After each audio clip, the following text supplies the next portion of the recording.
13 años. 13 años sin una llamada, sin una visita, sin saber si mi hijo estaba vivo o muerto. Hasta que una noche tocó mi puerta con una maleta en la mano y lágrimas en los ojos. Mamá, me divorcié. Perdí mi trabajo, perdí mi casa, perdí todo. Necesito empezar de nuevo. Mi corazón, ese corazón de madre que nunca deja de amar, se rompió y se llenó de esperanza al mismo tiempo. Lo recibí. Le di dinero, comida, un techo, una segunda oportunidad. 3 semanas después, mi contador me llamó con urgencia. Señora, alguien intentó acceder a su cuenta bancaria usando sus datos personales. Con las manos temblando, revisé las cámaras de seguridad de mi casa. Y ahí estaba mi hijo, en medio de la noche, fotografiando mis documentos mientras yo dormía en mi habitación. Qué alegría tenerte aquí conmigo. Si estás viendo este video, te pido con mucho cariño que te suscribas al canal. Por favor, necesitamos mucho alcanzar 30,000 suscriptores. ¿Puedo contar con su ayuda? Estamos construyendo una comunidad hermosa de mujeres fuertes. Su presencia es muy importante. Y su apoyo es esencial para nuestro trabajo, para que sigamos contando historias como esta. Cuéntame también en los comentarios desde dónde nos está escuchando. Nos emociona saber hasta dónde llegan nuestras historias.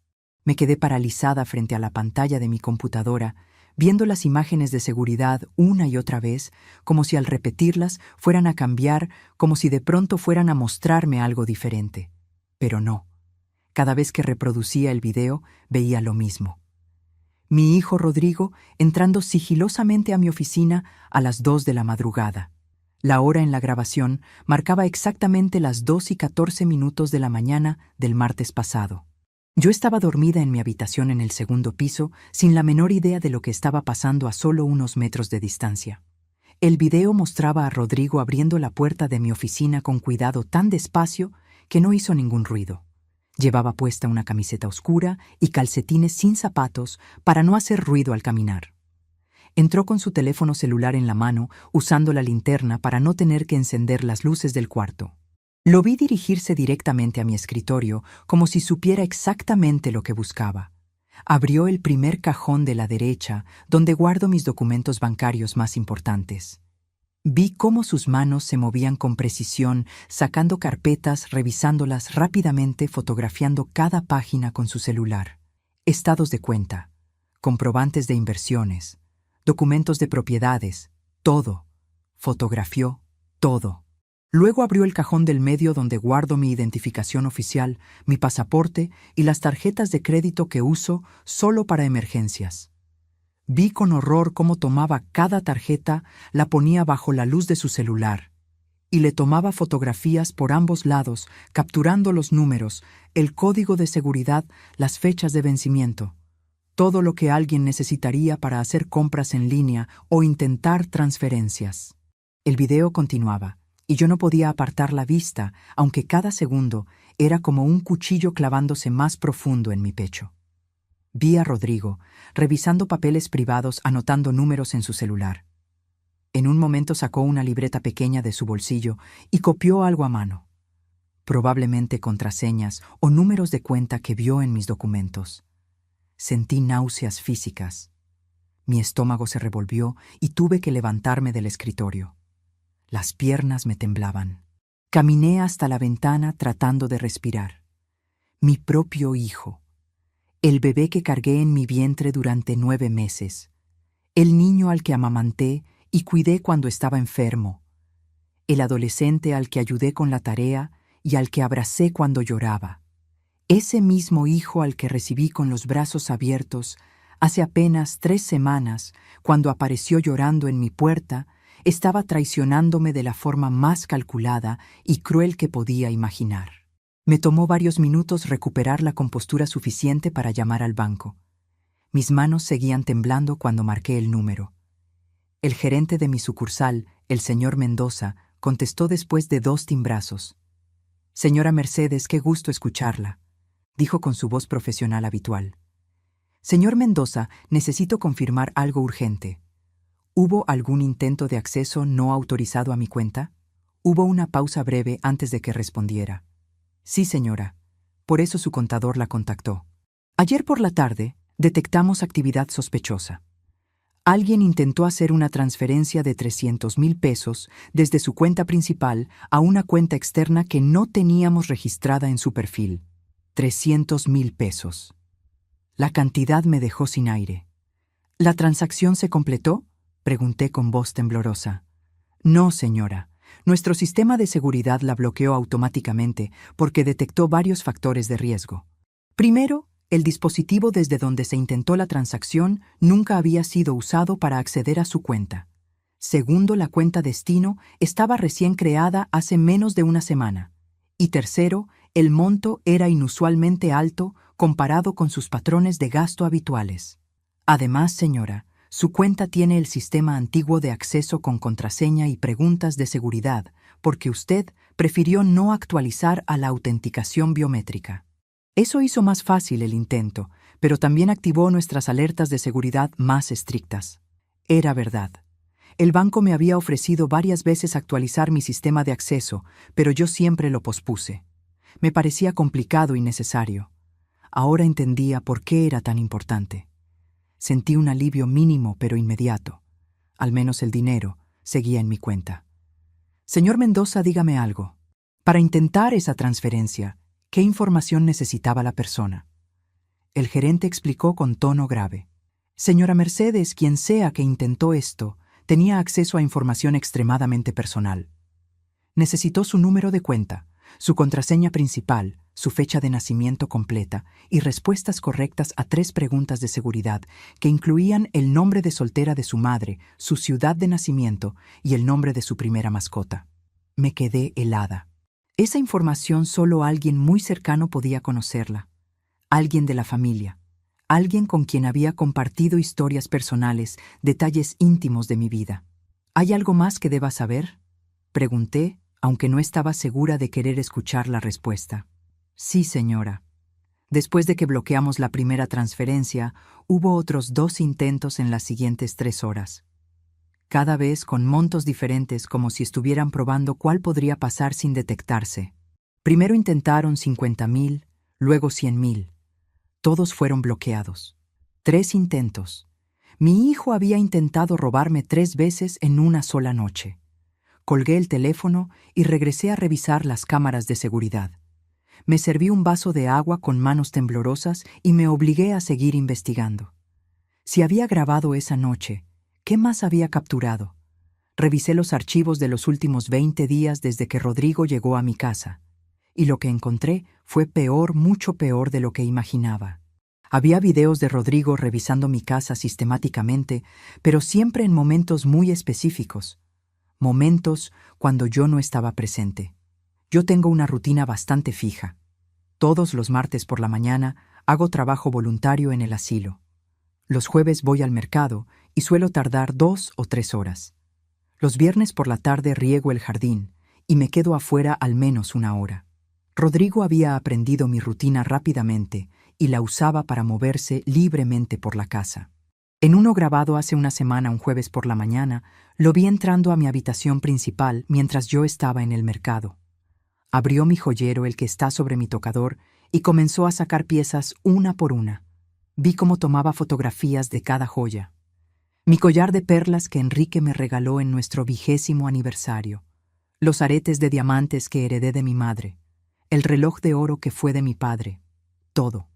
Lo fotografió todo. En otro video de hace 5 días, un martes por la mañana, lo vi en mi oficina nuevamente. Yo había salido a mi voluntariado en el asilo. Rodrigo entró y fue directo al armario donde guardo documentos importantes en cajas de archivo. Lo vi abriendo cada caja, revisando su contenido, fotografiando escrituras de propiedades, testamentos, documentos de inversión. Trabajó metódicamente durante casi 1 hora, sabiendo exactamente cuánto tiempo tenía antes de que yo regresara. Pero el video que más me destrozó fue uno de hace 3 días. Lo vi en el patio trasero de mi casa hablando por teléfono. Era un viernes por la tarde. Yo estaba en el jardín del frente regando las plantas. Subí el volumen de la grabación para escuchar mejor, y aunque el audio no era perfectamente claro, pude entender lo suficiente. Sí tiene bastante, decía Rodrigo con voz casual, como si estuviera hablando del clima. Más de lo que pensé. La casa vale fácil 2 millones. Tiene otras 2 propiedades que rentan, y en cuentas bancarias calculé que tiene por lo menos 3 millones, tal vez 4. Hubo una pausa mientras escuchaba a su interlocutor. Dame tiempo. Estoy trabajando en eso. Los papeles están casi listos.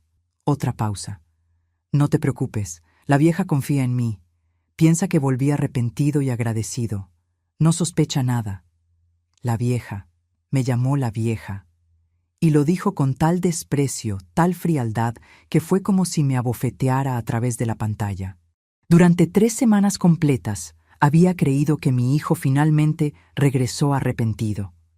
Que los 13 años de silencio, de abandono, de no saber si estaba vivo o muerto, finalmente terminaron porque él se dio cuenta de que me necesitaba, de que la familia importa, de que el amor de una madre es irreemplazable. Qué tonta fui, qué ingenua, qué estúpida. Rodrigo nunca vino por amor, nunca vino buscando reconciliación o una segunda oportunidad. Vino porque necesitaba dinero. Vino porque sabía que yo soy su única familia y que el corazón de una madre nunca deja de amar por más que la lastimen. Vino a usar ese amor como arma para robarme todo lo que tengo. Esa noche no pude dormir. Me quedé despierta en mi cama, sintiendo cómo la rabia comenzaba a reemplazar el dolor, pero también sintiendo algo que no esperaba. Miedo. Miedo real de lo que mi propio hijo podría ser capaz de hacer. Me temblaban las manos, pero ahora no solo de ira, sino de una mezcla de emociones que no podía controlar. Lloré en silencio, en la oscuridad de mi habitación. Lloré por el hijo que creí que había recuperado. Lloré por la traición. Lloré por mi propia ingenuidad.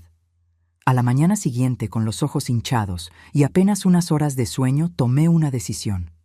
Necesitaba ayuda profesional. Esto era demasiado grande, demasiado complicado para manejarlo sola. ¿Cómo es posible que un hijo le haga esto a la madre que lo crió? ¿En qué momento el amor de sangre se convierte en pura codicia? ¿Qué más descubriría sobre los planes de Rodrigo?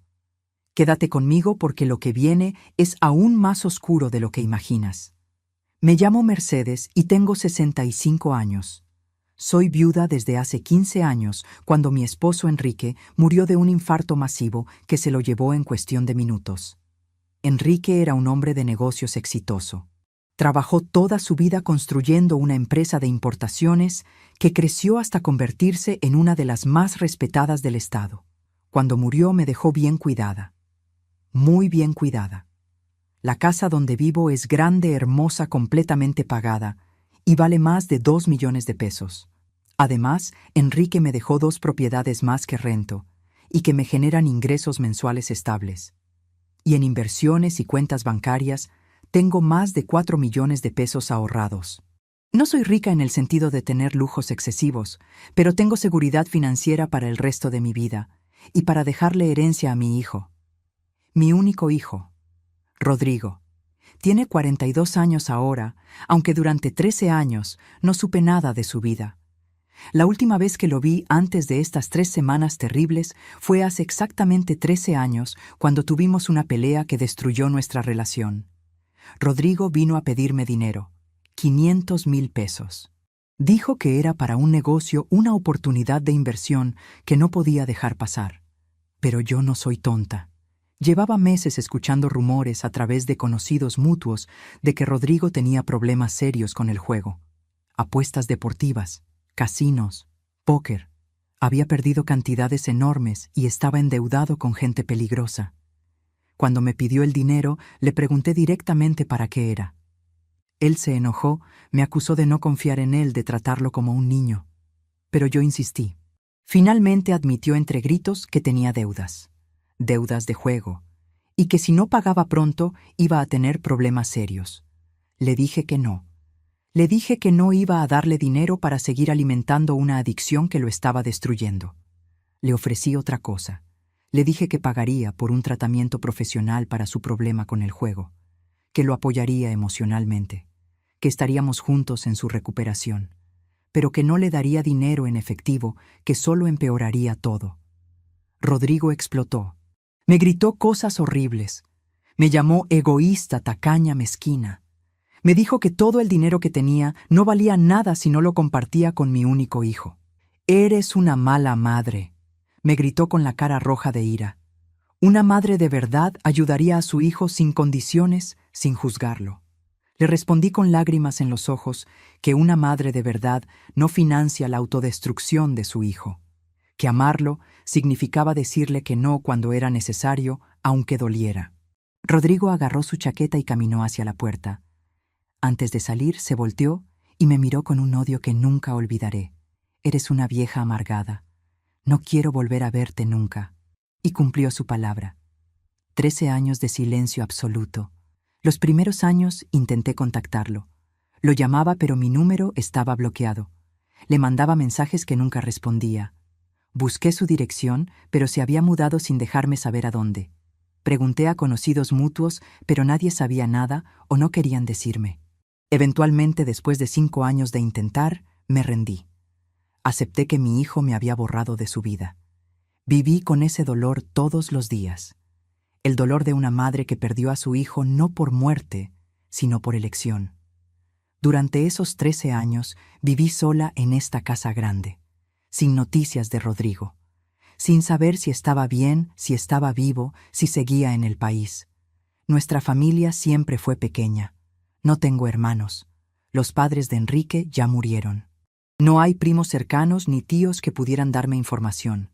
Estaba completamente sola. Llené mis días como pude. Hice trabajo voluntario en un asilo.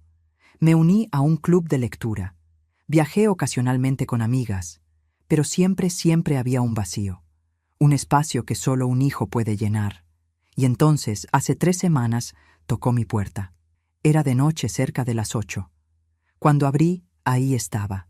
Más viejo, con canas que no tenía antes, con arrugas alrededor de los ojos, con una maleta en la mano y lágrimas corriendo por su rostro.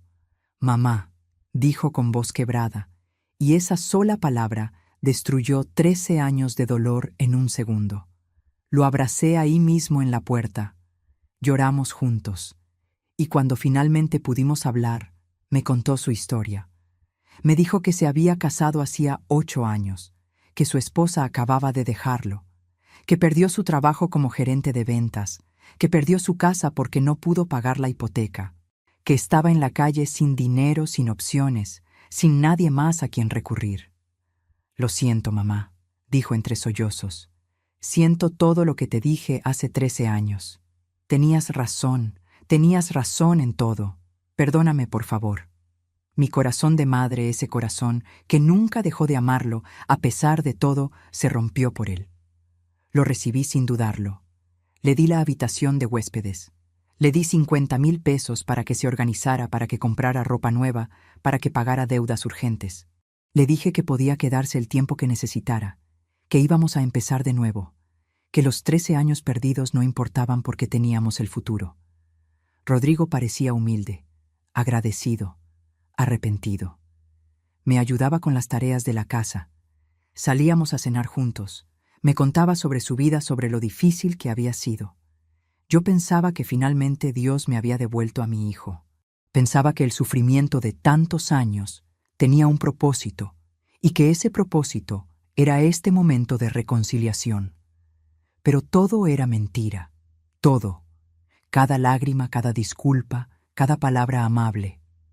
Todo fue teatro, una actuación cuidadosamente planeada para ganar mi confianza mientras planeaba robarme todo. Si te está gustando esta historia, por favor, asegúrate que ya estás suscrita al canal. Necesitamos mucho alcanzar 30,000 suscriptores. ¿Puedo contar con su apoyo a nuestro trabajo?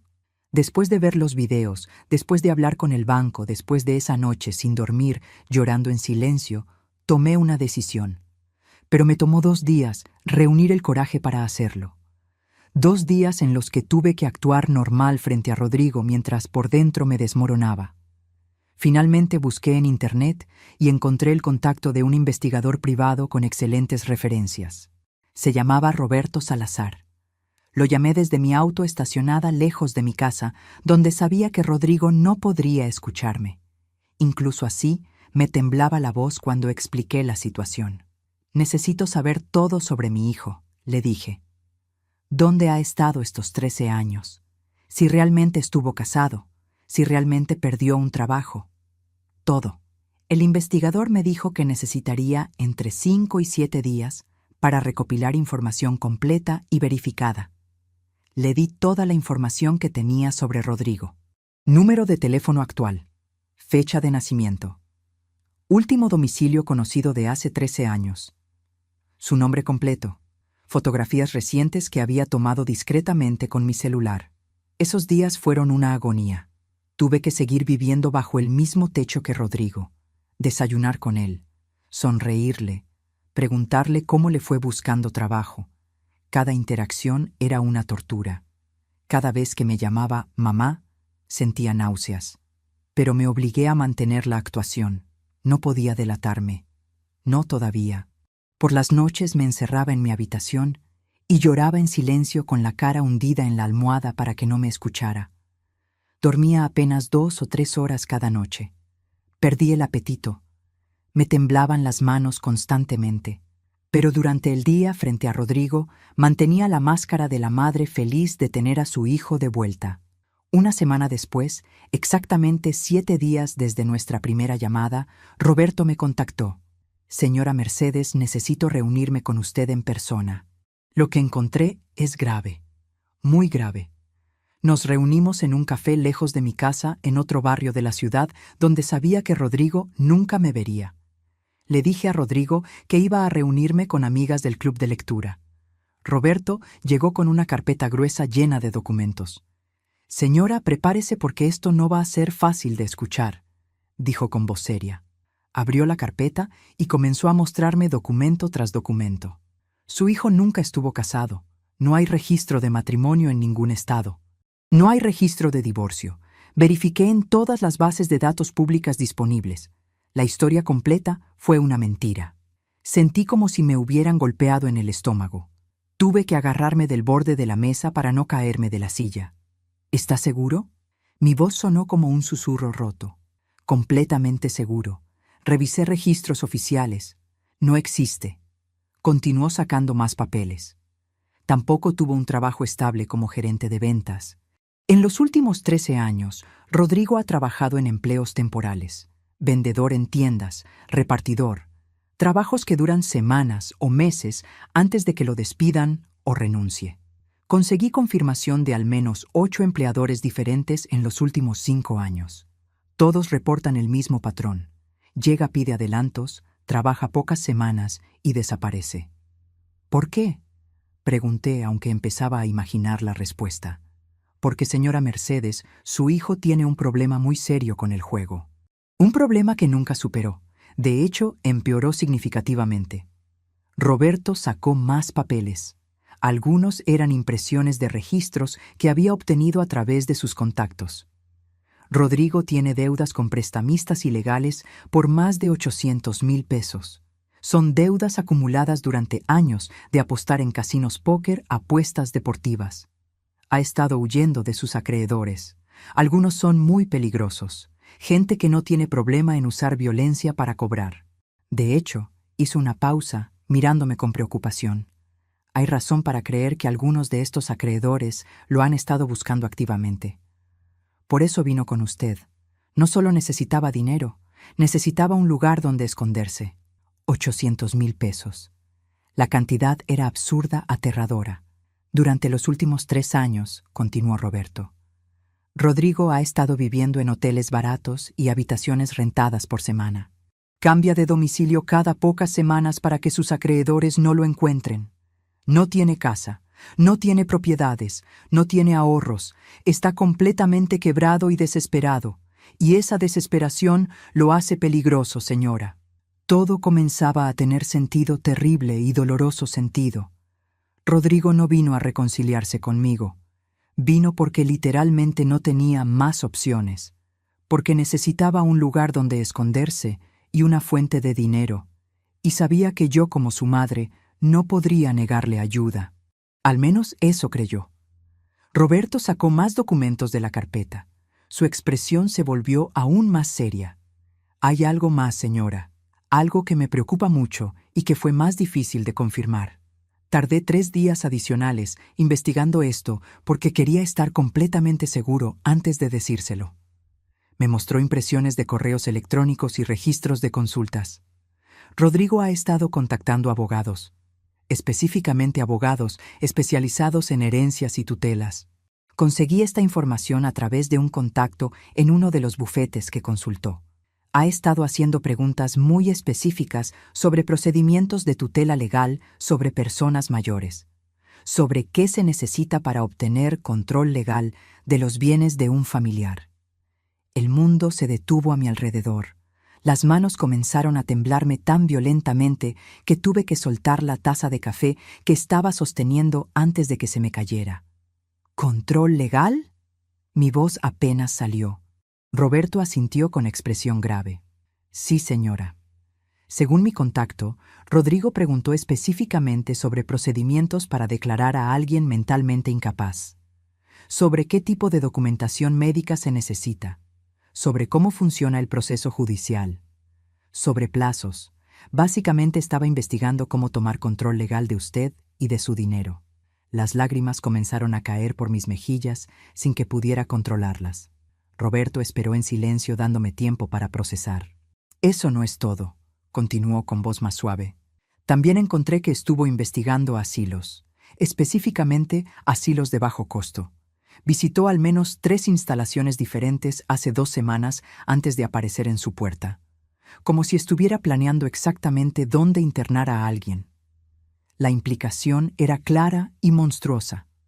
Rodrigo no solo quería robarme, quería declararme incapaz de tomar control legal de todo mi dinero y propiedades, y encerrarme en un asilo para que no pudiera detenerlo, para que simplemente desapareciera de su vida mientras él disfrutaba de mi fortuna.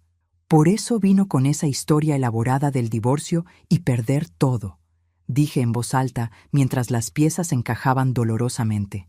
Necesitaba que yo lo recibiera. Necesitaba ganar mi confianza. Necesitaba tiempo dentro de mi casa para ejecutar su plan. Roberto asintió. Exactamente. Y por lo que me cuenta sobre los intentos de acceder a su cuenta bancaria, creo que está moviendo su plan más rápido de lo que probablemente había planeado originalmente. Tal vez sus acreedores lo están presionando. Tal vez lo encontraron. Tal vez tiene menos tiempo del que pensaba. Eso lo hace más peligroso, porque una persona desesperada es impredecible. Me entregó toda la carpeta. Señora Mercedes tiene suficiente evidencia aquí para presentar cargos criminales. Mi recomendación profesional es que contacte a la policía y a un abogado inmediatamente, y considere seriamente pedirle que se vaya de su casa hoy mismo. Regresé a mi casa en un estado de shock profundo. Tuve que detenerme 2 veces en el camino porque las manos me temblaban tanto que no podía manejar con seguridad. Lloré en mi auto estacionada a 2 cuadras de mi casa, tratando de recuperar la compostura antes de entrar. Cuando finalmente llegué, Rodrigo estaba ahí viendo televisión tranquilamente como si nada, como si no estuviera planeando destruir mi vida. «Hola, mamá», me saludó con una sonrisa cálida, falsa, completamente falsa. «¿Cómo te fue con tus amigas del club de lectura?» Tuve que hacer un esfuerzo sobrehumano para mantener mi voz normal. «Bien, hijo, muy bien». «Te ves cansada, mamá. ¿Estás bien?» Por un segundo terrible, consideré confrontarlo ahí mismo, gritarle todo lo que sabía, echarlo de mi casa. Pero recordé las palabras de Roberto. Una persona desesperada es impredecible. Y recordé que Rodrigo tenía contactos con gente peligrosa, gente violenta. «Solo un poco cansada», dije forzando una sonrisa. «Voy a descansar un rato».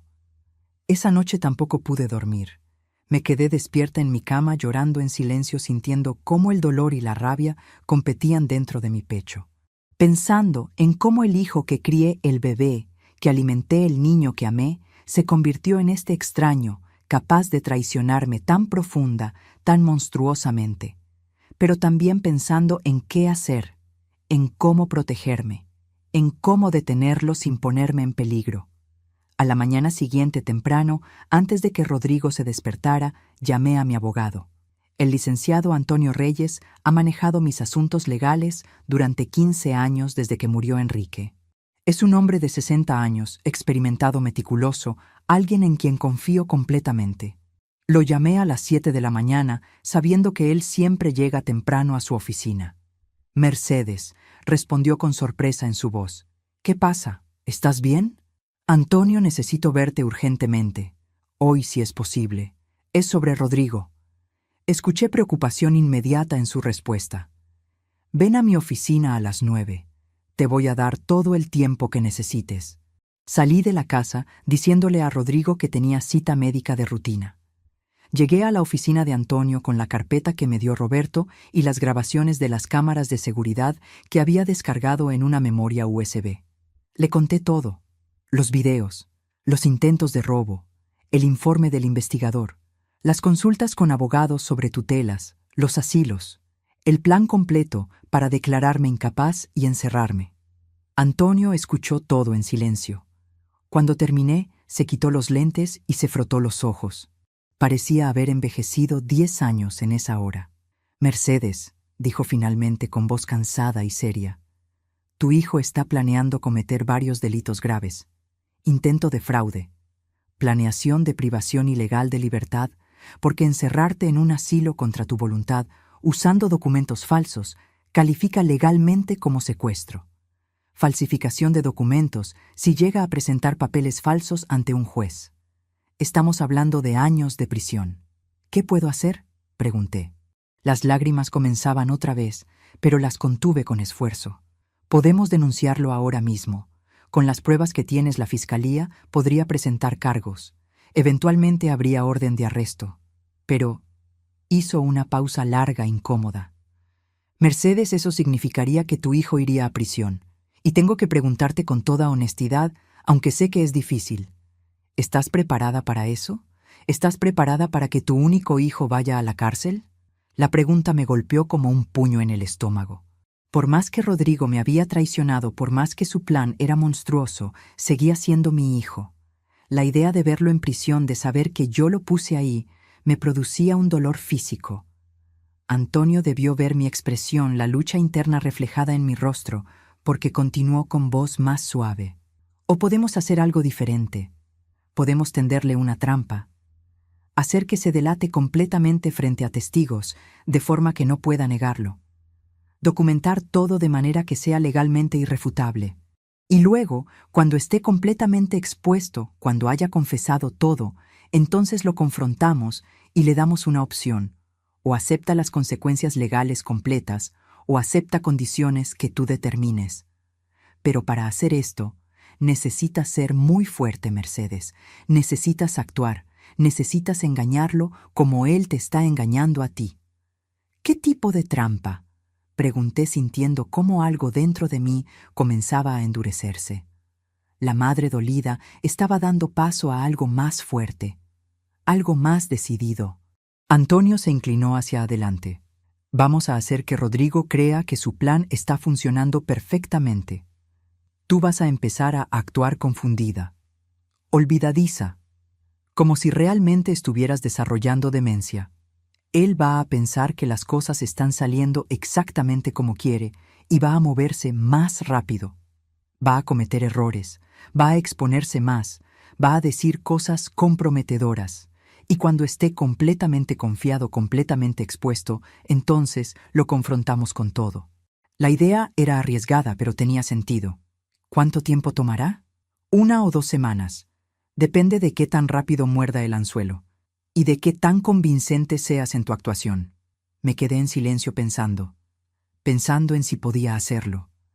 Si tenía la fuerza para actuar frente a mi propio hijo, para engañarlo de vuelta. Pensando en si quería venganza o solo protección. Hay algo más, dijo Antonio. Necesitamos documentación impecable, grabaciones de video y audio de todo lo que haga y diga. Pero Mercedes, las grabaciones tienen que ser legales. Como esto es tu casa, tu propiedad privada, y Rodrigo está ahí como invitado, tienes derecho legal a instalar cámaras de seguridad. Le voy a dar el contacto de un técnico de confianza que va a instalar equipos profesionales ocultos en lugares estratégicos, todo completamente legal. ¿Y si descubre las cámaras? El técnico es muy bueno. Son cámaras de última generación del tamaño de un botón. Imposibles de detectar a menos que sepas exactamente dónde buscar. Acepté el plan. Esa misma tarde, mientras Rodrigo estaba supuestamente buscando trabajo en Internet en un café, el técnico llegó a mi casa. Era un hombre joven profesional que trabajó rápidamente y en silencio. Instaló cámaras ocultas en toda la casa, en la sala disimuladas en el detector de humo, en la cocina dentro del reloj de pared, en los pasillos en pequeñas rejillas de ventilación, en mi oficina dentro de un libro falso en el estante. Las cámaras no solo grababan video, sino también audio de alta calidad. Todo se graba en la nube automáticamente, explicó el técnico. Usted puede acceder desde su celular con esta aplicación. Puede ver en tiempo real o revisar grabaciones anteriores. Todo está respaldado, así que aunque alguien destruya las cámaras físicas, las grabaciones estarán seguras. Me mostró cómo usar la aplicación. Era sorprendentemente simple. Cuando el técnico se fue, me quedé sentada en mi sala mirando mi casa, sabiendo que ahora cada rincón estaba siendo monitoreado. Me sentí extraña en mi propio hogar, pero también más segura. Antonio también me puso en contacto con su amigo Jorge Maldonado, el fiscal de distrito. Jorge había sido amigo cercano de Enrique. Vino a mi casa esa noche cuando Rodrigo salió supuestamente a buscar cigarrillos. Mercedes, dijo abrazándome. Antonio me contó todo. Lamento muchísimo lo que estás pasando. Me explicó el proceso legal. Cómo las grabaciones serían admisibles como evidencia. Cómo el plan que Antonio diseñó era perfectamente legal. Cómo una vez que tuviéramos suficiente evidencia documentada, podríamos proceder con cargos criminales si yo decidía hacerlo. Pero quiero que entiendas algo importante, dijo con tono grave. Una vez que inicies este camino, una vez que tengamos la evidencia y procedamos legalmente, no hay vuelta atrás. Los cargos que tu hijo enfrentaría son graves. Estamos hablando de varios años de prisión. Necesitas estar segura de que puedes vivir con esa decisión. ¿Y si no presento cargos?, pregunté. ¿Si solo quiero que se vaya y me deje en paz? Entonces usamos la evidencia como palanca. Le mostramos todo lo que tenemos y le damos la opción. ¿Acepta alejarse permanentemente con una orden de restricción legal o enfrentamos cargos criminales? La mayoría de la gente en esa situación elige alejarse. Pero Mercedes me miró directo a los ojos. Necesitas entender que alguien capaz de planear lo que tu hijo planeó es alguien que podría volver. Podría intentar algo más en el futuro. La única forma de garantizar tu seguridad completamente es a través del sistema legal con consecuencias reales. Pasé esa noche despierta otra vez pensando, llorando, preguntándome cómo llegamos a este punto, preguntándome si había algo que pude hacer diferente hace 13 años, preguntándome si parte de esto era mi culpa. Pero a la mañana siguiente, cuando Rodrigo me saludó con esa sonrisa falsa, cuando me preguntó cómo había dormido con esa voz llena de preocupación fingida, algo se rompió dentro de mí. O más bien, algo se endureció. Se cristalizó. Decidí que no iba a ser la víctima, no iba a dejar que me destruyera. Si él quería jugar este juego, entonces yo iba a jugarlo mejor. Y así comenzó mi actuación. Los siguientes días me convertí en actriz. Empecé sutilmente al principio. Pequeños momentos de confusión que parecían inocentes, pero que sabía que Rodrigo notaría. Rodrigo, hijo, ¿qué día es hoy?, le pregunté una mañana en el desayuno, aunque sabía perfectamente que era jueves. Vi cómo sus ojos se iluminaron. Vi el destello de satisfacción que intentó ocultar. «Es jueves, mamá. ¿Estás bien?» Sí, claro», dije tocándome la frente con gesto de confusión. Solo un momento, se me fue la cabeza. Al día siguiente, fingí que había olvidado dónde puse mis llaves. Pasé 20 minutos buscándolas por toda la casa, cada vez más frustrada. Rodrigo me observaba. Yo podía sentir su mirada siguiéndome. Podía ver las ruedas girando en su cabeza. Finalmente, encontré las llaves en mi bolso donde siempre las guardo y me reí de mí misma. «Ay, Dios, estoy perdiendo la cabeza», dije. «Todos olvidamos cosas, mamá», respondió Rodrigo, pero había algo en su voz. una nota de satisfacción apenas perceptible. Otra tarde estábamos viendo televisión. Esperé hasta que hubiera un comercial y entonces pregunté con voz genuinamente confundida: «Hijo, ¿has visto a tu padre? No ha llegado a cenar». El silencio que siguió fue eléctrico. Rodrigo se volteó lentamente a mirarme. Su expresión intentaba ser preocupada, pero yo vi la satisfacción debajo, la emoción apenas contenida. «Mamá», dijo con voz cuidadosamente suave. «Papá murió hace 15 años. ¿Recuerdas?». Me llevé la mano a la boca fingiendo shock. «¡Ay Dios, claro! Lo siento. No sé qué me pasó. Por un momento pensé…». Dejé la frase sin terminar tocándome la frente otra vez. Pero yo sabía exactamente qué me pasaba. Nada. Estaba perfectamente lúcida. Estaba actuando. Y Rodrigo estaba cayendo en la trampa perfectamente. Esa noche revisé las grabaciones en mi celular. Escuché a Rodrigo hablando por teléfono en su habitación. Su voz estaba llena de emoción apenas contenida. «Te digo que ya casi está. La vieja está peor cada día. Hoy olvidó que mi padre está muerto». Preguntó por él como si todavía estuviera vivo. Escuchó a su interlocutor. «No más de 2 semanas. En 2 semanas los papeles están listos. El doctor ya está de acuerdo. Va a firmar lo que necesito. Con eso y los videos que tengo de ella confundida, va a ser simple. El juez va a aprobar la tutela sin problema». Mi sangre se heló. Rodrigo había encontrado un médico corrupto dispuesto a firmar un certificado falso de demencia. El plan era aún peor de lo que imaginaba. «Una vez que tenga el control legal», continuó Rodrigo, «vendo todo en un mes. La casa primero, aunque sea por debajo del valor de mercado. Necesito efectivo rápido. Las propiedades también. Liquido las inversiones. Junto todo y me largo. España probablemente. Mis acreedores nunca me van a encontrar allá. Puedo empezar de nuevo». «¿Y la vieja?», preguntó la voz del otro lado. Rodrigo se rió. Una risa fría, vacía, sin humor. «La meto en el asilo más barato que encontré. 6,000 pesos al mes. Con el dinero que voy a tener puedo pagarle como 10 años por adelantado y todavía me sobran millones para vivir bien. Que se pudra ahí. Ya no es mi problema». Cada palabra era un cuchillo, pero también era evidencia. Evidencia perfecta, grabada, irrefutable. Las cámaras lo capturaban todo. ¿Cómo terminará esto? ¿Logrará Mercedes exponer completamente a Rodrigo? ¿Será capaz de seguir adelante con las consecuencias? Quédate conmigo, porque el enfrentamiento final será devastador. Los días siguientes continué mi actuación. Cada día agregaba pequeños detalles nuevos, momentos de confusión, olvidos, desorientación, y cada día Rodrigo se volvía más confiado, más descuidado en sus acciones. Lo vi en las grabaciones moviéndose por la casa con creciente libertad. Ya no esperaba hasta que yo saliera. Ahora revisaba mis cosas incluso cuando yo estaba en el jardín o en mi habitación.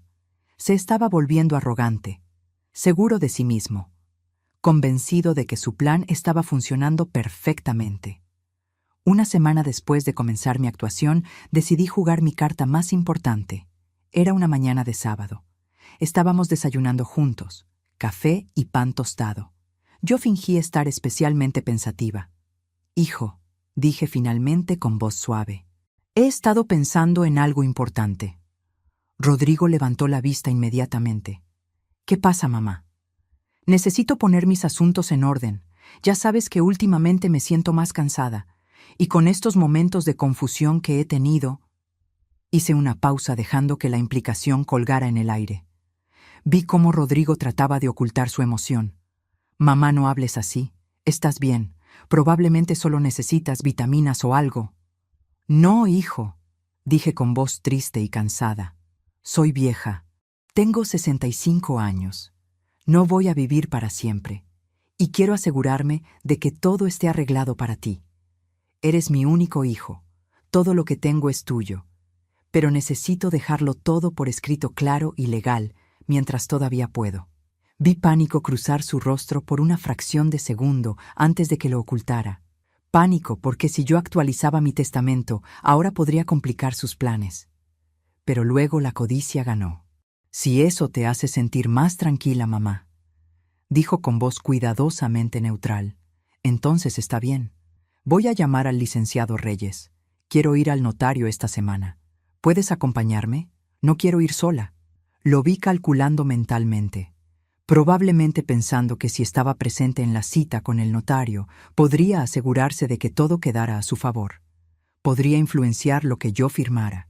Por supuesto, mamá. Estaré ahí contigo. ¿Cuándo quieres ir? El licenciado Reyes puede recibirnos el próximo martes a las 10 de la mañana. ¿Te parece bien? Perfecto, mamá. Voy a acompañarte. Esa noche, cuando Rodrigo pensaba que yo estaba dormida, lo escuché hablando por teléfono otra vez. Su voz estaba llena de triunfo. Todo está saliendo perfecto. La vieja quiere actualizar su testamento. Quiere que yo la acompañe al notario. Es mejor de lo que esperaba. El martes va a dejar todo a mi nombre. Y después de eso, en unas semanas presento los papeles de tutela. Todo va a estar amarrado legal y perfecto. Sonreí en la oscuridad de mi habitación. Oh, Rodrigo, qué sorpresa te espera. Los días siguientes hasta el martes fueron los más largos de mi vida.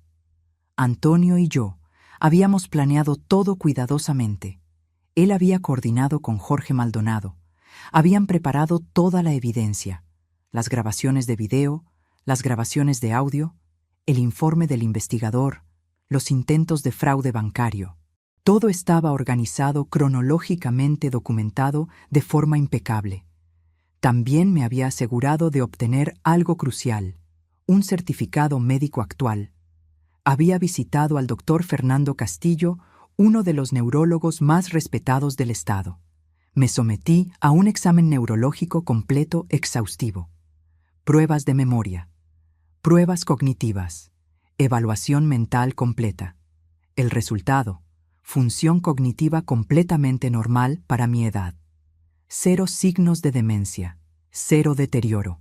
Mentalmente competente y lúcida en todos los aspectos. Ese certificado médico fechado apenas 3 días antes de nuestra cita con el notario iba a ser la piedra angular de nuestra trampa. El martes llegó. Me desperté temprano después de otra noche casi sin dormir. Me duché y me vestí con cuidado. Elegí un traje azul marino, elegante y profesional. Quería verme como la mujer competente que soy, no como la anciana confundida que había estado fingiendo ser. Rodrigo también se arregló bien. Pantalón de vestir, camisa blanca, hasta se puso corbata. Se veía ansioso, emocionado, nervioso. Probablemente pensaba que después de esta cita estaría un paso más cerca de asegurar mi fortuna. Manejé hasta la oficina del licenciado Reyes en el centro de la ciudad.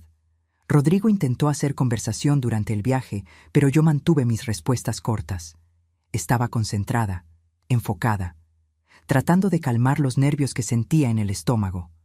Era un edificio profesional de oficinas. Antonio tenía su despacho en el 3er piso. Subimos en el elevador en silencio. Yo podía sentir la tensión radiando de Rodrigo. Su pierna rebotaba nerviosamente. Sus manos abrían y cerraban. Cuando llegamos a la recepción, la secretaria, una mujer mayor que me conoce desde hace años, nos sonrió. «Buenos días, señora Mercedes. El licenciado Reyes los está esperando. Sala de juntas al fondo del pasillo». Caminamos por el pasillo. Mis tacones hacían eco en el piso de mármol. Llegamos a la puerta de la sala de juntas. Puse mi mano en la manija, respiré profundo y abrí. Rodrigo entró detrás de mí y entonces se detuvo en seco. Había más gente de la que esperaba, mucha más gente. Ahí estaba el licenciado Reyes sentado a la cabecera de la mesa larga de conferencias. Pero también había 2 oficiales de policía uniformados de pie junto a la pared del fondo. Y un hombre con traje que yo conocía, pero Rodrigo no. Era Jorge Maldonado, el fiscal de distrito. También había una mujer joven con una laptop, la secretaria judicial que iba a transcribir todo. La sala estaba preparada como una sala de audiencia informal. Había un proyector conectado a una computadora, documentos organizados en la mesa, todo listo. «¿Qué es esto, mamá?» La voz de Rodrigo sonó tensa, casi aguda. «¿Por qué hay tanta gente? ¿Por qué está la policía?» Me di la vuelta para enfrentarlo. Y en ese momento dejé caer completamente la actuación. Mi postura se enderezó. Mis hombros se echaron hacia atrás. Mi mirada se volvió dura y directa. Mi voz salió firme, clara, sin ningún rastro de confusión o debilidad. Esto, Rodrigo, es el final de tu plan, el final de tus mentiras, el final de tu traición. Su rostro se puso pálido. ¿Qué? Mamá, no entiendo de qué hablas.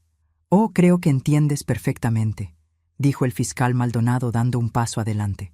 Señor Rodrigo Vega está aquí para responder por varios delitos graves que ha cometido y planeado cometer contra su madre. El licenciado Reyes encendió el proyector. La pared blanca al fondo de la sala se iluminó con una imagen de video. El primer video mostró a Rodrigo entrando a mi oficina a las 2 de la madrugada. Lo mostró fotografiando mis documentos bancarios, mis tarjetas de crédito, mis identificaciones, todo en alta definición, todo con marca de tiempo y fecha. Intento de fraude bancario, anunció el fiscal con voz firme y oficial. Hay registro en los sistemas del banco de 3 intentos de transferir dinero de la cuenta de la señora Mercedes usando información que usted obtuvo ilegalmente. Los intentos fueron bloqueados por seguridad, pero el intento mismo constituye un delito. El siguiente video mostró a Rodrigo en mi habitación, revisando mi joyero, fotografiando mis joyas una por una, planeación de robo, intento de avalúo ilegal de propiedad ajena con intención criminal.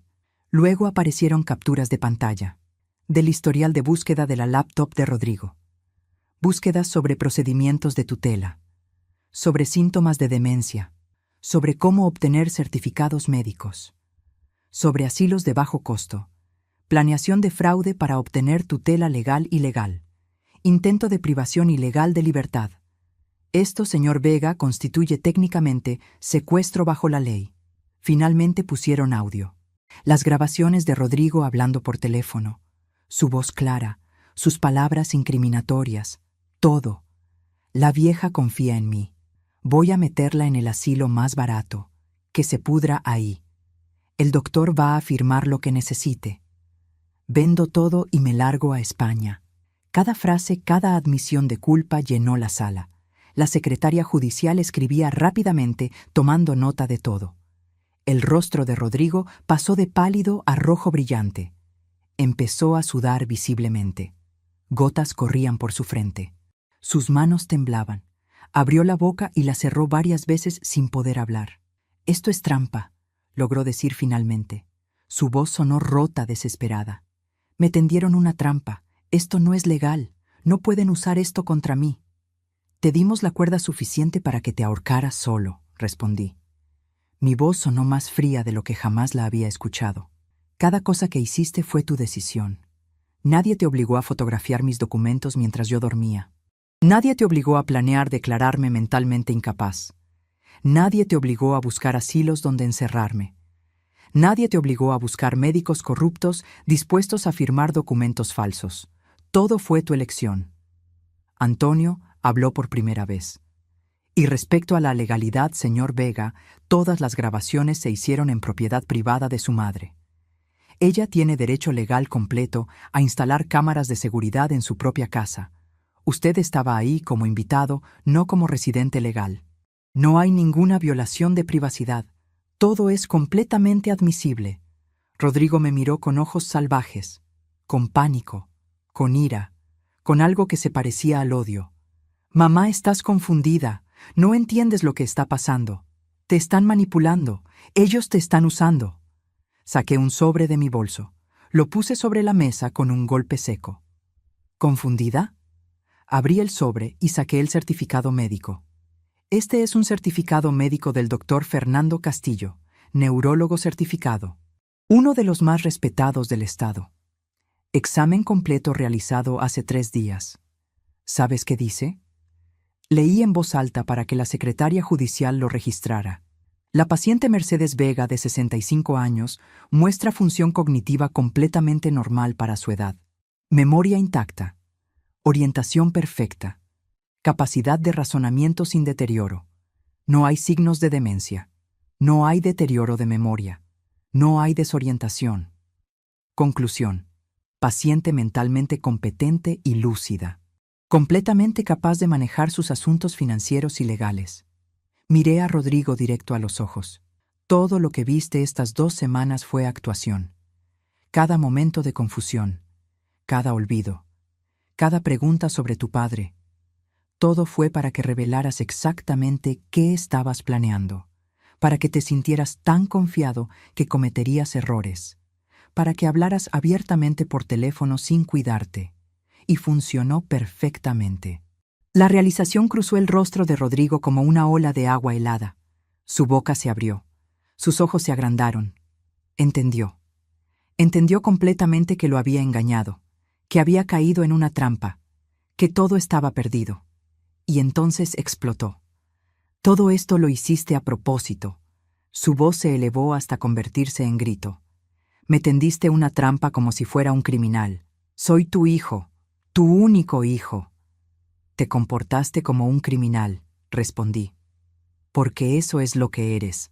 Un criminal que intentó robar a su propia madre, que planeó encerrarla, que iba a dejarla pudriéndose en un asilo mientras disfrutabas de su dinero. Pero tú me obligaste a esto. Rodrigo estaba gritando ahora completamente fuera de control. Si me hubieras dado el dinero hace 13 años, nada de esto hubiera pasado. Tú me abandonaste. Tú me dejaste solo con mis deudas. Tú creaste este monstruo. Yo te ofrecí ayuda hace 13 años, respondí. Mi voz se mantuvo calmada, aunque por dentro temblaba. Te ofrecí pagar por tu tratamiento para tu adicción al juego. Te ofrecí apoyo emocional. Te ofrecí amor. Tú elegiste irte. Tú elegiste desaparecer durante 13 años. Tú elegiste volver con mentiras. Nada de esto fue mi elección. Todo fue tuya. Eres una madre egoísta. Las venas del cuello de Rodrigo sobresalían. Su cara estaba completamente roja. Siempre preferiste tu dinero antes que tu propio hijo. Me dejaste solo todos estos años mientras vivías en tu casa grande con tus millones. Tuve que sobrevivir como pude. Tuve que huir de gente peligrosa. Y tú nunca estuviste ahí. Preferí tu bienestar antes que alimentar una adicción que te estaba matando, dije. Las lágrimas comenzaron a formarse en mis ojos, pero me negué a dejarlas caer. No ahora, no frente a él. Y no te dejé solo. Tú te fuiste. Yo intenté contactarte durante 5 años. 5 años de llamadas bloqueadas. 5 años de mensajes sin respuesta. 5 años buscándote. Tú elegiste el silencio. Tú elegiste el abandono, no yo. El fiscal Maldonado intervino con voz oficial y grave. Señor Vega, basándonos en la evidencia presentada, enfrenta múltiples cargos criminales: intento de fraude bancario, falsificación o intento de obtener documentos falsos con intención de cometer fraude, planeación de privación ilegal de libertad. Las penas combinadas podrían sumar entre 5 y 8 años de prisión, posiblemente más dependiendo de qué más descubramos cuando investiguemos al médico que contactó. Rodrigo se giró hacia mí. Su expresión cambió. Pasó de ira a algo más oscuro, más peligroso. Te vas a arrepentir de esto, dijo con voz baja llena de veneno. Soy tu único hijo, tu única familia. Sin mí vas a morir sola y olvidada. Nadie va a cuidarte cuando seas vieja de verdad. Nadie va a visitarte. Vas a pudrirte en tu casa grande vacía, preguntándote por qué tu hijo te odia tanto. Sus palabras debían haberme lastimado. Debían haberme hecho dudar. Debían haberme roto el corazón. Pero en cambio, sentí una extraña claridad. Una liberación. Como si algo que había estado cargando durante 13 años finalmente se hubiera caído de mis hombros. Mi hijo murió hace 13 años, dije con voz firme y final. Murió cuando eligió sus adicciones sobre el amor de su familia. Cuando me insultó y me abandonó. Cuando desapareció sin dejar rastro. Ese hijo nunca volvió. Tú no eres mi hijo. Eres un extraño que vino a destruirme, que mintió y manipuló y planeó encerrarme. Y elegí salvarme a mí misma porque eso es lo que las personas fuertes hacen. Se salvan a sí mismas. Los oficiales de policía se acercaron. Uno de ellos sacó esposas. Señor Vega, dijo el oficial con voz firme. Tiene que venir con nosotros.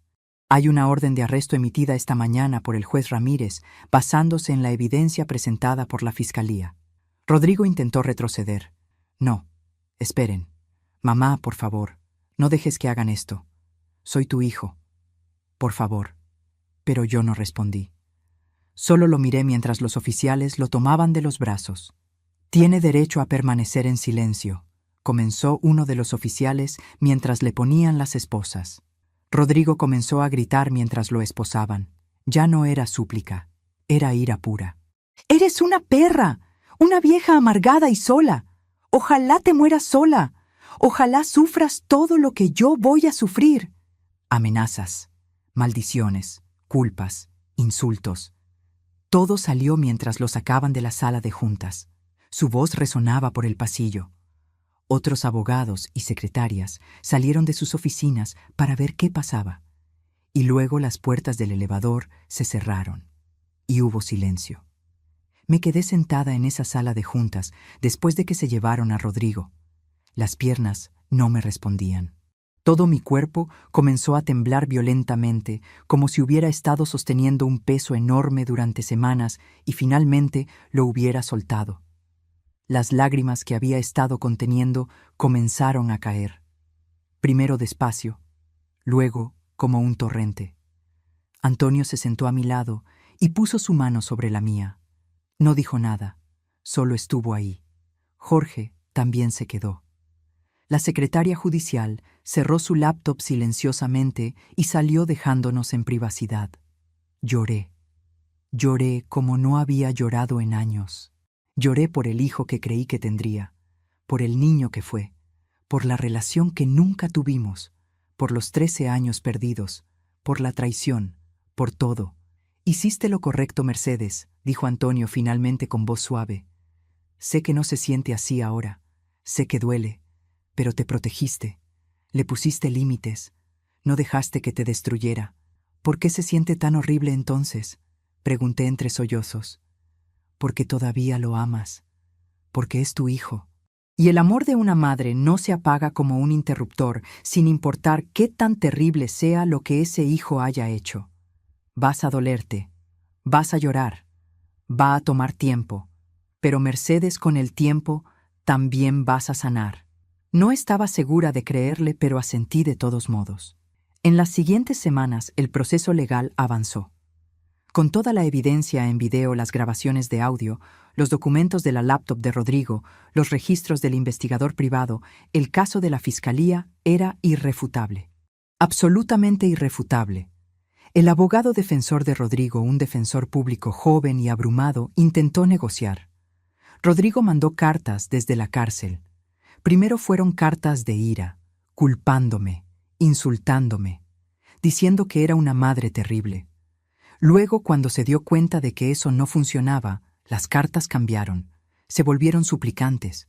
Prometía cambiar, prometía ir a tratamiento, prometía devolver todo aunque nunca llegó a robar nada. Decía que si yo retiraba los cargos, él se alejaría para siempre. Antonio me preguntó si quería leerlas. Dije que no. Las guardó en un archivo por si acaso, pero yo no quería verlas. No quería escuchar más mentiras, más manipulaciones. La Fiscalía no estaba interesada en acuerdos de todos modos. Jorge me explicó que casos como este eran importantes. Demasiados adultos mayores son víctimas de abuso financiero por parte de sus propios hijos, de miembros de familia en quien confían. El sistema legal necesitaba enviar un mensaje de que había consecuencias reales. 5 meses después del día de la confrontación, llegó el día del juicio.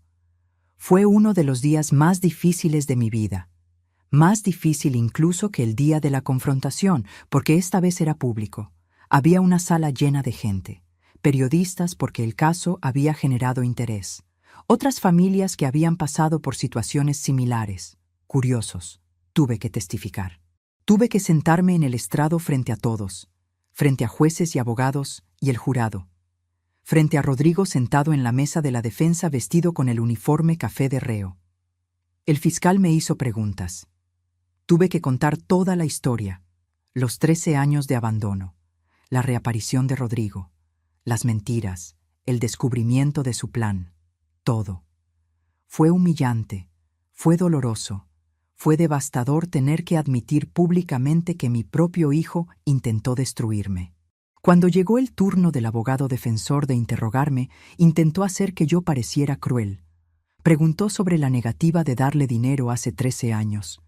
Intentó pintarme como una madre fría que abandonó a su hijo en su momento de necesidad. Pero la evidencia era demasiado fuerte. Los videos, las grabaciones, todo era incontrovertible. Vi a Rodrigo durante todo el juicio, sentado en esa mesa luciendo más viejo, más cansado. Por momentos, solo breves momentos, vi al niño que fue.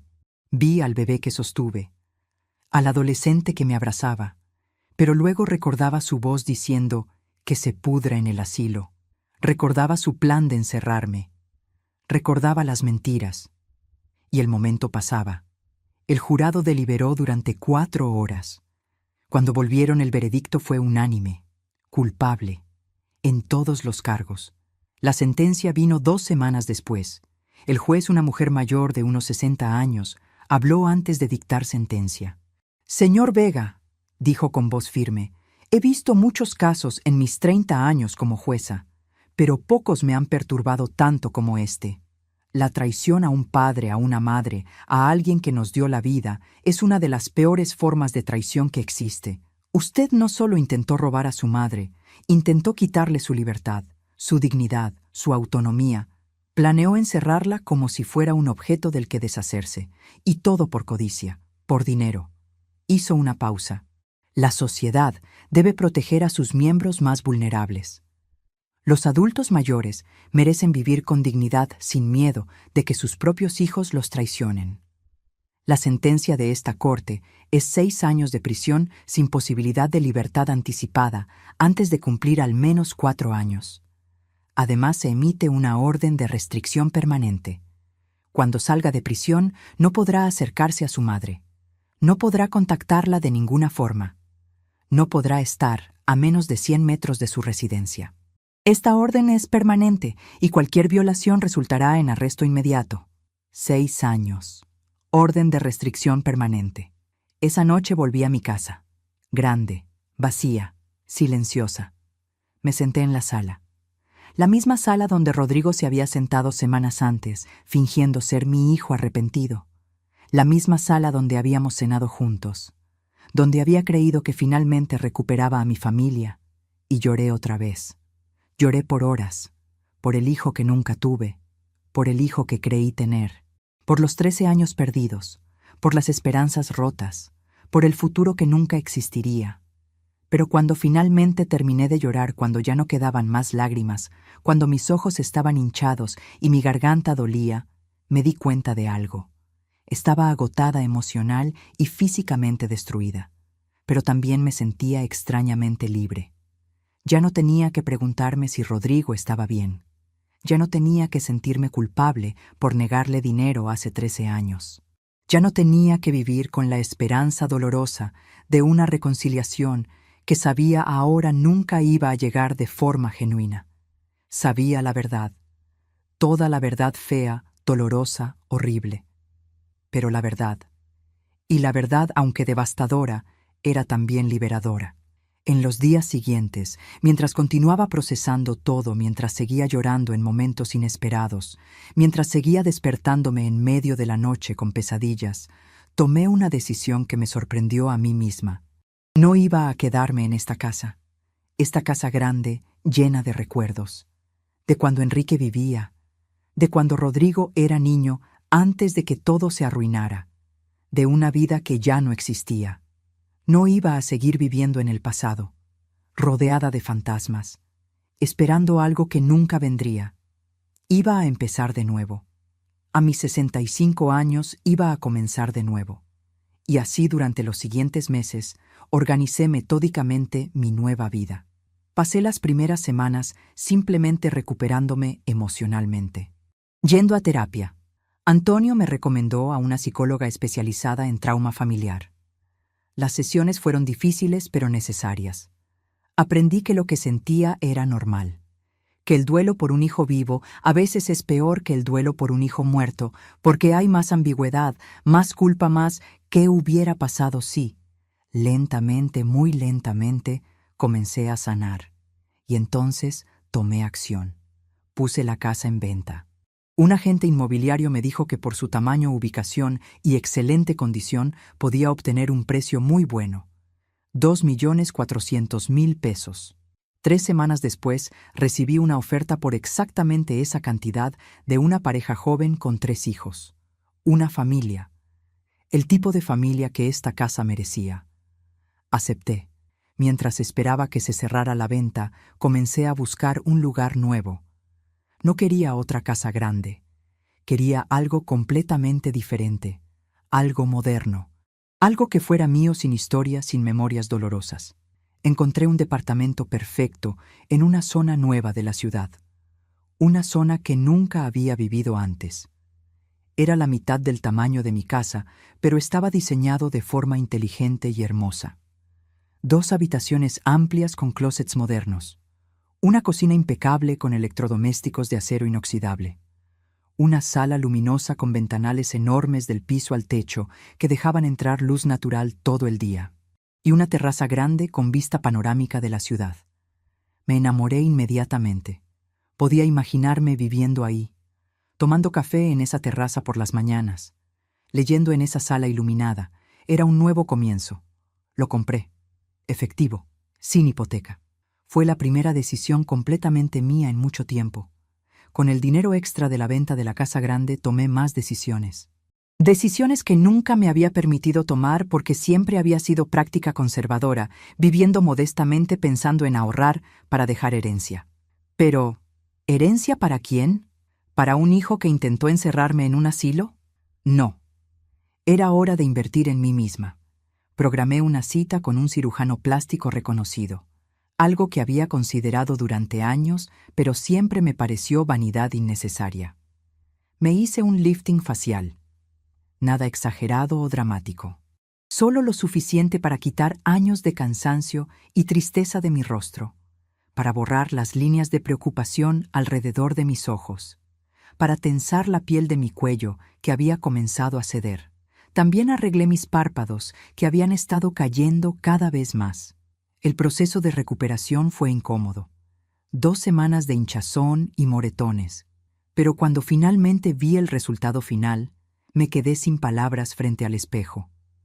Me veía 10 años más joven, pero más importante que eso, me veía renovada, fresca, viva. Por primera vez en años, cuando me miraba en el espejo, no veía a una mujer cansada llevando el peso del dolor. Veía a alguien con futuro, con posibilidades. Fui a un estilista de lujo que me fue recomendado. Le dije que quería un cambio completo, que quería verme moderna, actual, viva. Cortó mi cabello que siempre había mantenido largo en un estilo conservador aburrido. Me hizo un corte moderno elegante que llegaba justo debajo de mis hombros con capas que le daban movimiento y vida. Luego trabajó en el color. Había estado dejando que mis canas crecieran naturalmente, pensando que teñirme era vanidoso. Pero el estilista me convenció de probar algo nuevo. Un castaño rico y cálido, con reflejos sutiles de caramelo que captaban la luz. Cuando me vi en el espejo después de 3 horas en el salón, casi no me reconocí. Me veía vibrante, moderna, hermosa.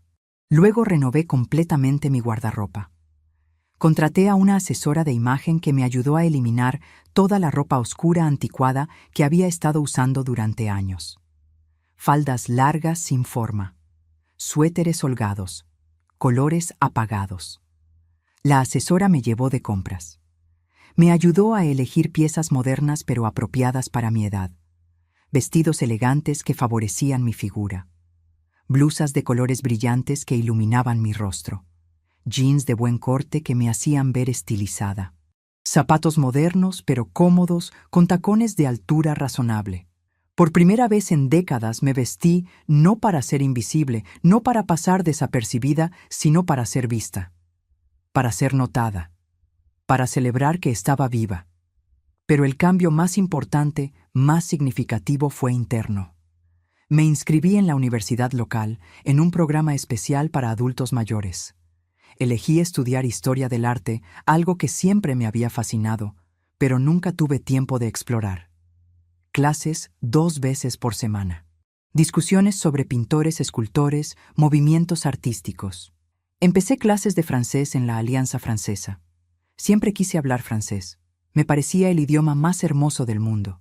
A mis 65 años, finalmente lo estaba aprendiendo. Luego añadí italiano. Porque, ¿por qué no? ¿Quién dice que una mujer de mi edad no puede aprender 2 idiomas nuevos al mismo tiempo? Me uní a un club de lectura real no solo como actividad social, sino porque genuinamente disfrutaba discutir literatura. Nos reuníamos cada 2 semanas en una librería encantadora. Leíamos de todo desde clásicos hasta autores contemporáneos. Me uní a clases de yoga diseñadas específicamente para adultos mayores. No podía hacer todas las poses que las instructoras jóvenes hacían, pero estaba ganando flexibilidad, fuerza. Mi cuerpo se sentía mejor. Me uní a un grupo de viajes organizados para personas de mi edad. El primer viaje fue a Oaxaca. Una semana recorriendo mercados, probando comida, visitando zonas arqueológicas. Fue maravilloso.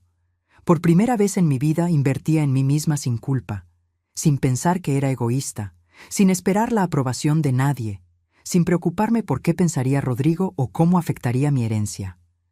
Hice amigas nuevas, mujeres como yo. Claudia, una viuda de 62 años, que había perdido a su esposo hacía 3 años. Patricia, divorciada a los 60, después de un matrimonio de 35 años, con un hombre que la engañó repetidamente. Mujeres que habían vivido para otros durante décadas, para esposos, para hijos, para familias, y que finalmente estaban viviendo para sí mismas. Nos reuníamos para café, íbamos al cine, probábamos restaurantes nuevos, hablábamos durante horas sobre libros, arte, la vida, nuestras experiencias. Lentamente, mi vida se llenó. No con las cosas que pensé que necesitaba, no con la familia que pensé que tendría, sino con algo genuino, algo mío. Los meses pasaron. 6 meses, 1 año, 2 años. Perdí peso de forma saludable a través del yoga y caminatas regulares. No para verme de cierta manera, sino porque me sentía mejor. Mi piel se veía radiante gracias al cuidado apropiado y a productos de calidad que finalmente me permití comprar. Mi ropa era moderna, sofisticada. Recibía cumplidos constantemente. Te ves increíble, Mercedes. ¿Qué te hiciste? Pareces 10 años más joven, pero el cambio más grande era interno. Caminaba con confianza, con la cabeza en alto, reía libremente, sonreía genuinamente, vivía sin miedo, sin cargar culpa, sin esperar nada de nadie. 2 años después de aquel día terrible en la sala de juntas, me había transformado completamente. Y entonces, un martes por la tarde lo vi. Estaba en mi café favorito cerca de la universidad. Acababa de salir de mi clase de francés. Estaba con Claudia y Patricia riéndonos de un error tonto que había cometido tratando de pronunciar una palabra complicada. Llevaba puesta una blusa color turquesa vibrante que me había comprado en un viaje reciente a París que hice con mi grupo de viajes. Un pantalón blanco de lino de corte impecable. Mi cabello estaba perfectamente arreglado con ese corte moderno que ahora era mi firma. Maquillaje sutil pero profesional. Me sentía hermosa, feliz, viva. Y entonces miré hacia la ventana del café. Y ahí estaba, Rodrigo, parado en la calle mirando hacia el café. Acababa de salir de prisión. Había cumplido 4 años de su sentencia de 6 años y le habían dado libertad anticipada por buen comportamiento. Nuestros ojos se encontraron. Vi confusión cruzar su rostro. Me miraba, pero no me reconocía. No inmediatamente. Tardó varios segundos largos e incómodos mientras su cerebro procesaba. Esa mujer elegante riendo en un café con amigas, hablando en francés con confianza y alegría. ¿Era su madre? La realización apareció lentamente en su expresión. Sus ojos se agrandaron. Su boca se abrió ligeramente. Vaciló. Luego se acercó. Entró al café. Caminó hacia nuestra mesa. Claudia y Patricia se callaron inmediatamente sintiendo que algo estaba mal. Rodrigo se paró junto a nuestra mesa. Se veía mayor, más delgado, con más canas, con líneas profundas en su rostro que no estaban ahí antes. Los 4 años en prisión lo habían cambiado físicamente. «Mamá». Su voz era insegura, casi tímida. Lo miré. Por un segundo, solo un segundo, hubo un destello de reconocimiento, de memoria, del niño que fue hace décadas, del bebé que sostuve, del hijo que amé, pero luego nada, solo indiferencia, fría y completa indiferencia. Lo miré como miraría a un extraño en la calle, con cortesía mínima, pero sin reconocimiento real. «Lo siento», dije con voz educada pero distante. «Creo que te equivocas de persona». Rodrigo dio un paso más cerca. Su voz se volvió más urgente. «Mamá, soy yo. Soy Rodrigo. Salí hace 2 semanas. He estado buscándote. Vendiste la casa. Tu número cambió. No sabía dónde encontrarte». Hizo una pausa. Sus ojos se llenaron de lágrimas. «Mamá, por favor. ¿Me vas a perdonar? He cambiado. De verdad. Los 4 años en prisión me enseñaron mucho. Hice terapia. Fui a grupos de adictos. Trabajé en mi problema con el juego. Estoy mejor. Estoy limpio. Lo siento, mamá. Lo siento tanto por todo». Claudia puso su mano sobre la mía por debajo de la mesa en apoyo silencioso. Patricia me miraba con preocupación, lista para intervenir si necesitaba. Miré a Rodrigo directo a los ojos, sin ira, sin dolor, sin nada excepto absoluta indiferencia. «No tengo nada que perdonar», dije con voz completamente calmada y firme, «porque no tengo hijo. Mi hijo murió hace años. Ahora, si me disculpas, mis amigas me están esperando y tenemos una conversación que continuar». Me di la vuelta deliberadamente. Regresé mi atención a Claudia y Patricia. «Alors, où en étions-nous?», dije en francés. «¿Dónde estábamos?». Claudia entendió inmediatamente. «Tu parles de ton erreur avec le verbe». Estabas hablando de tu error con el verbo. Nos reímos. Continuamos nuestra conversación en francés, completamente ignorando a Rodrigo como si no existiera. Él se quedó parado ahí durante un momento más. Tal vez 30 segundos, que deben haber sentido como una eternidad para él. Podía sentir su mirada sobre mí. Podía sentir su desesperación, su confusión, su dolor. Pero no me importaba. Simplemente no me importaba. «¿Estás bien?», preguntó Claudia en voz baja en español, mirándome con preocupación genuina. «¿Quién era ese hombre?». «Nadie importante», respondí con una sonrisa genuina. «Solo un fantasma del pasado. Ya no existe más». Finalmente sentí que Rodrigo se daba vuelta. Lo vi por el rabillo del ojo caminando hacia la puerta del café. Se detuvo en el umbral. Se volteó una última vez. Nos miró a las 3. Me vio riendo con mis amigas. Vio mi ropa moderna, mi cabello arreglado, mi rostro rejuvenecido, la confianza en mi postura, la felicidad genuina en mi expresión. Vio la vida que había construido, la felicidad que encontré, la transformación completa que logré, todo sin él, a pesar de él, en su ausencia. Y entonces entendió. La realización cruzó su rostro como un relámpago. Entendió que no lo necesitaba, que nunca realmente lo necesité, que su castigo no fueron los 4 años en prisión. Eso fue solo consecuencia legal. Su verdadero castigo era esto: ver que yo florecí en su ausencia, que mientras él se pudría en una celda, yo renací, que mientras él pagaba por sus crímenes, yo construí una vida hermosa, que perdió no solo mi dinero, no solo la oportunidad de robarme, sino algo mucho más valioso. Perdió la oportunidad de tener una madre que lo amaba, una madre que habría dado todo por él si él hubiera sido capaz de amarla de vuelta. Y esa oportunidad se había ido, para siempre, irrevocablemente. Se dio la vuelta y se fue, caminando solo por la calle, con los hombros caídos, derrotado. Y yo no miré hacia atrás. Cuando mi hijo volvió después de 13 años de silencio, creí que los cielos finalmente habían escuchado mis oraciones. Abrí mi casa, mi corazón y mi billetera sin dudarlo. 3 semanas después descubrí la verdad devastadora. Había vuelto solo para robarme, para encerrarme en un asilo, para tomar todo lo que tenía y desaparecer mientras yo me pudriera olvidada. Cuando lo confronté me culpó de todo, de su vida arruinada, de sus decisiones terribles, de su dolor. Intentó hacerme creer que todo era mi culpa, pero algo se rompió en mí ese día. No solo mi corazón de madre, sino las cadenas invisibles que me ataban a ser esa madre sacrificada eternamente. La que perdona todo, la que acepta cualquier cosa, la que vive esperando migajas de amor de un hijo que no sabe amar. Decidí que no iba a ser la víctima de esta historia. Iba a ser la protagonista. Vendí la casa llena de recuerdos dolorosos. Me mudé a un departamento moderno que elegí para mí. Me hice la cirugía estética que siempre quise. Renové completamente mi guardarropa. Estudié historia del arte. Aprendí francés e italiano. Viajé por Europa. Hice amigas verdaderas. A los 67 años renací. Completamente. Cuando mi hijo salió de prisión 4 años después y me encontró por casualidad en un café, casi no me reconoció.